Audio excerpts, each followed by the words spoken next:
Raw Spirit Festival East, Day 2. And I'm having a wonderful time reconnecting with some friends that I've met at recent events. And I was fortunate enough to meet Paul Nison at the Raw Living Expo in Santa Rosa, California, just a few weeks ago. And we had a talk there about his concepts on daylight eating. He has a book coming out in just a couple weeks called The Daylight Diet. And I was so happy to see that Paul was here, and I asked him if he would do a follow-up interview with us. We had such a great response from the first interview, and he's just a wealth of knowledge. He's an author. 2 books that you may know about are Raw Life and Raw Knowledge. And again, we're really looking forward to the Daylight Diet coming out. And I wanted to say, Paul, that I've been practicing getting into the 3 phases of the Daylight Diet. And I've been having a lot of success shifting most of my eating before 5 o'clock, and it's really helped. I haven't done it, you know, every day in the way I want to, but I'm reworking my work life and redoing some things at work so that I can do that. But it's an effort. But you know, the days that I do that, you're right, I am sleeping better and I'm feeling a lot better, and I am hungrier in the morning. Sure. You know, so I just want to thank you for those tips from last time, because I know Katy, our film producer, we've been supporting each other. He's incorporating this in too. I have the 3 phases written on my desk. I'm still on phase 1, but I'm going to get there. I'm going to get there. So, you were speaking today about some things about, you know, eating and when to eat, as you were a few weeks ago. And at the end of your talk, you were really emphasizing the importance of sleep. And I know that many people suffer from sleep problems. As a therapist, I have people coming in sleep deprived, and they're not functioning very well because they're not sleeping. And I would love to hear from you how you help people with, I don't know, is sleep hygiene a good word to use it, or no, it's sleep. Or, I tell people, but just how can people get good rest? Well, first of all, we have to find out and identify why they're having issues to begin with. Not all the time, but usually it has something to do with poor diet. Okay. Many times it can be emotional or spiritual issues, but it's usually a poor diet, and not just the type of food somebody's eating, but how much, and also the times. Most people are eating way too late, and it affects their sleep. So I just tell people to stop eating as late and as much, and usually their sleeping problems go away, or reverse. You know, the only problem people usually have later is they can't sleep because they have so much energy, not for a bad reason, but a good reason. If you have energy and you're not tired, you don't have to try to force yourself to sleep. But when you do this the right way and you get in the right schedule, it's fine. The reason why it's so important to understand sleep is because all health is determined by the quantity and quality of sleep we get. You know, the whole reason of eating a good diet is to put our body in a position to get the proper amount of rest we need, because cleansing and healing takes place during that rest. And when we get the proper amount and the right amount of sleep, our body is built and strengthened to where it's supposed to be, so it can heal itself of all other issues. So sleep is so important, and so many people lack it, and so many people ignore it, and they set up alarm clocks to cut their sleep short. They drink right before going to sleep, and they interrupt their sleep during the nighttime, and then they eat things before going to sleep, which affects them from getting to sleep. So from beginning, middle to end, they're doing things on a daily basis that's going to interrupt the quantity and quality of their sleep. And that's the beginning of the end, the beginning of the breakdown of the body. So what one must do is they must eat a better diet that goes along with the daylight diet. But even more important, they must identify exactly what issue they're having. And the only way you can truly identify it is, okay, I think this might be bothering me. Let me work on this part. Let me stop eating late and see if I still have sleeping issues. If that doesn't do it, okay, maybe this food, I have a feeling when I eat this food, I have trouble with my sleep. So let me try this food. You know, or, you know, it seems that, you know, like for me, I work a lot at nighttime and stuff, but I know I get very stimulated by work because I'm so excited about it. Yeah. So I have to stop a couple of hours before I really want to get to sleep, or I can't just shut my computer and go to sleep because I'm many times very stimulated.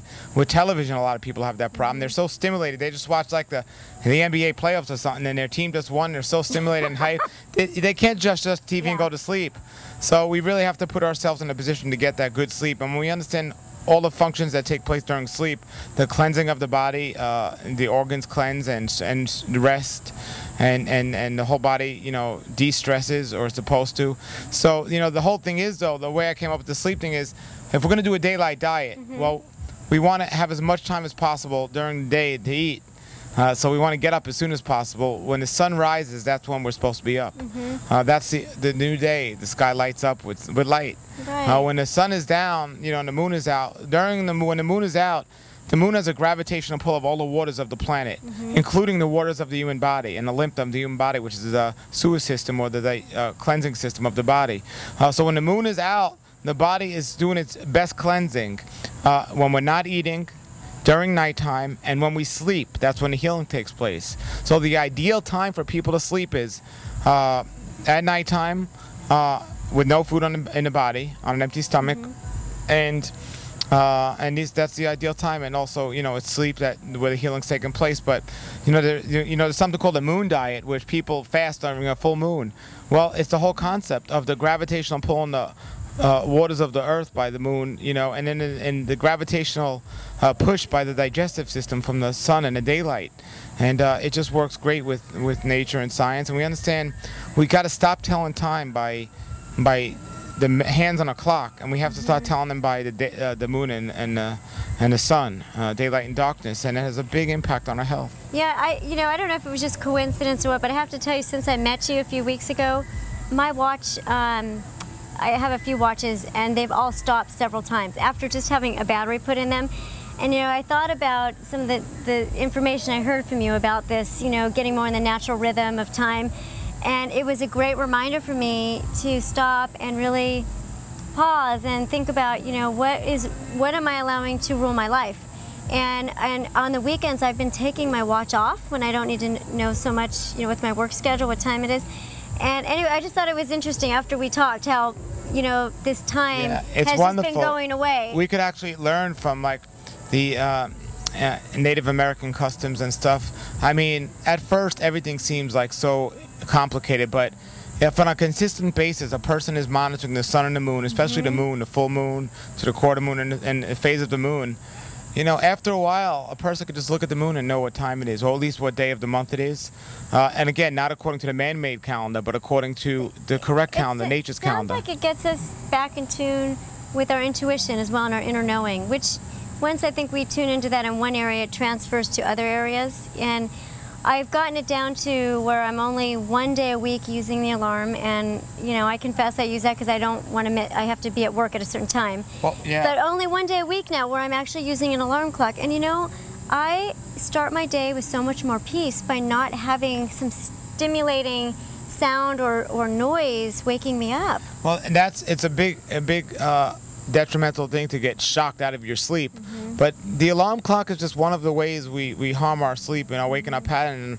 I'm not against the alarm because I got to catch a plane many times. I set the alarm just in case, but I'm usually up before it. But that's another problem too, because if you're getting up because, okay, I'm rested and now I'm awake and now I can start my day, that's one thing. But I know people, they say, well, I never use an alarm and I get up, no matter what time I get to sleep, I get up 6 o'clock in the morning every day. Well, I know I could program myself to get up at a certain time. I don't want to call it worrying, but if I got, let's say, to catch a plane, if I set my alarm for 6 a.m., I'm usually always up, the whole night, just looking at my clock to make sure I'm up for that flight or something. And that's not good. That's not good sleep. So we have to really, first create a lifestyle where we don't have to be on alarms all day long and things like this. And then we have to, when we create that lifestyle, we have to take action and follow it. So yeah, there are certain times where we need, like just now, you told me I'll interview at 3:30, so I was looking at a lot of people were talking to me. I kept looking at my watch. I gotta go. I'd probably still be there talking if that was the case. So it can be a good thing, but if you use it to stimulate you to get up, it's a problem. Another thing is people ask me about what sleep. They ask me about napping. Is napping okay? And it's kind of a funny answer I give people, but I say, if you need a nap is wonderful. However, if you need a nap, you're not sleeping enough throughout the night. So. Actually, that's a good point. Yeah, so a napping's great if you need